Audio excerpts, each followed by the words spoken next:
Елена Гавова. Вареная сосулька. Сережка и Димка возвращались из школы. У обоих в руке по сосульке. Мальчишки шли и лизали эти сосульки. Было вкусно. Светило солнце и таял снег. «Вот бы сосульку с сахаром», — сказал вдруг Димка. От удивления Сережка остановился. «А зачем?» — спросил он.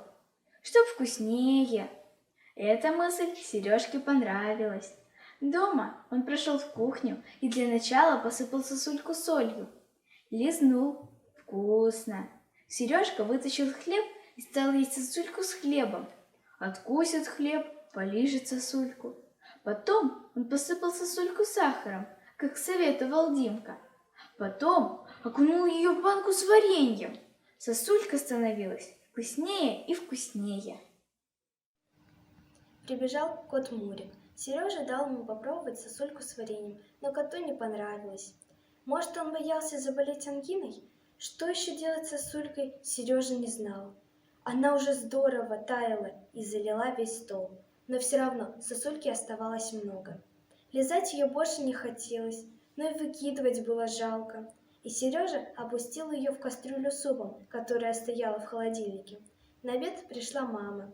Вытащила суп и поставила на газ греться, а потом разлила суп по тарелкам. Конечно, суп с сосулькой был гораздо вкуснее, чем суп без сосульки. Сережа попросил добавки. Он ел и улыбался. «Знаешь, что мы едим?» – загадочно спросила он у мамы. «Что?» – испуганно спросила мама и даже помешала в тарелке ложкой. «Сосульку». «Сосульку?» Мама заглянула в кастрюлю,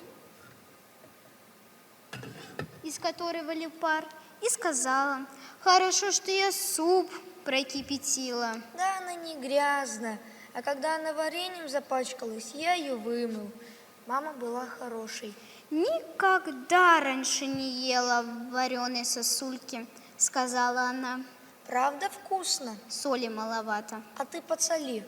Но мама вдруг решительно отодвинула тарелку.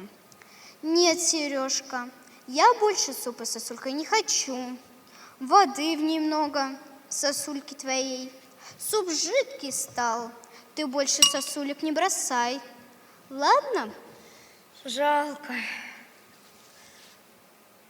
Сережка уже представлял, как идет по улице с сумкой в руке, и оттуда, как морковины, выглядывают сосульки.